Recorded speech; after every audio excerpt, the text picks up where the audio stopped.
ये मेरे सोहने अल्लाह करीम दे फैसले ने। जिन्हों चाहे इज्जतां देवे, जिन्हों चाहे जिल्लतां देवे। किसे नूं लफज चोर दे नाल जोड़ दिता। शुरू अल्लाह दे नाम तो जेड़ा बड़ा मेहरबान ते बड़ा रहम करन वाला है। छोड़ दो ना।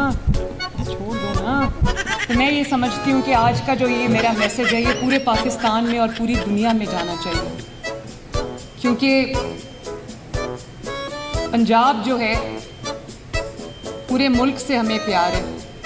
हम पाकिस्तानी हैं, पहले पाकिस्तानी हैं, पंजाबी बाद में हैं। लेकिन पंजाब को पंजाब कहते हैं, पंज आब, 5 दरियाओं का शहर है, सूबा है 5 दरियाओं का, और 5 दरियाओं को इसने अपनी धरती में समेटा हुआ है और वो सैराब करता है खेतों को, इलाकों को, और उसकी वजह से लोग खाना खाते हैं, हमारे खेत लहलहाते हैं, खुशहाली आती है पाकिस्तान में। इसी तरह जिस तरह पंजाब की धरती ने 5 दरियाओं को पूरे पाकिस्तान के लिए समेटा हुआ है अपने सीने पे, इसी तरह पंजाब के लोगों का दिल बहुत बड़ा है। दिल वाले लोग हैं पंजाब, माशाल्लाह पंजाबी जो हैं। और सूफियाए कराम की धरती है,